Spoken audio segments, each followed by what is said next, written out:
The government wants furniture manufacturers and retailers to make their products safer and more fire-resistant, but hasn't committed to regulating the industry.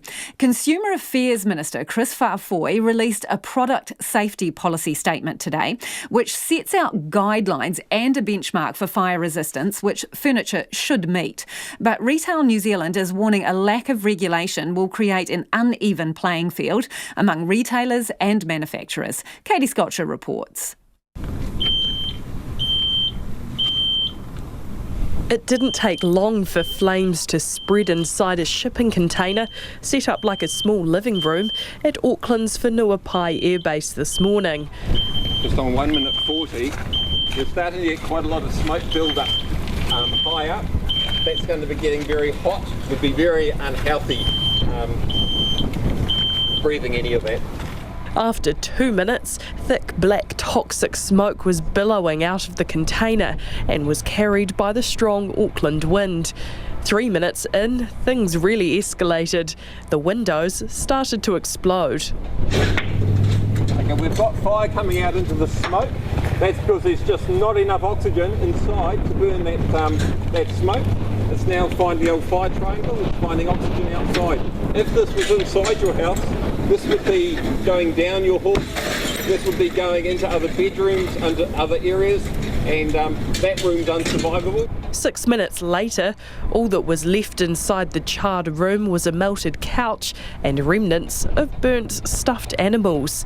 The furniture used in today's demonstration, like most modern furniture, was made using polyurethane foam, which ignites quickly and gives off toxic fumes.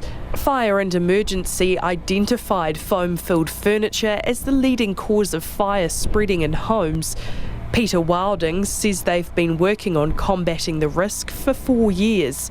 We have about 3,500 house fires a year in New Zealand, and almost all of them where they are involved in with polyurethane foam, which is typically in your couches, gets involved, you get tremendous, very fast, rapid fire spread. Consultation began last year, and now the Consumer Affairs Minister, Chris Farfoy, has asked the furniture industry to work together to try and find ways to make their products safer in a fire. We've got a 2-year window where officials and friends will be able to work with those who make the furniture, who sell the furniture, and importantly consumers, to make sure that consumers have got the information to know that there is going to be an alternative, and also that we can work with the sector to make sure that we increase what we can do to make sure that there's much more flame retardant foam going into the furniture.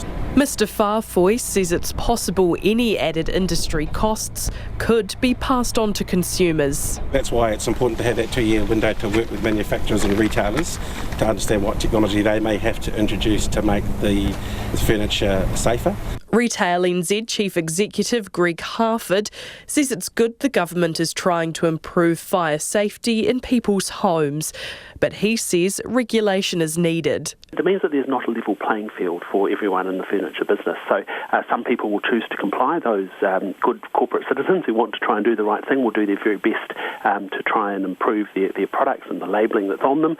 But not everyone is forced to do so. And that does create an issue because it means that not everyone's playing by the same rules necessarily. Chris Farfoy wouldn't say if regulations will ever be introduced. Making things mandatory is difficult because technology changes and flame retardants change, and you have to change things along as you go. I think the better way is to balance that and working with the sector, retailers and manufacturers to see what's possible for them. The Ministry of Business, Innovation and Employment has been tasked with monitoring the furniture industry's uptake of the product safety policy statement over the next 2 years.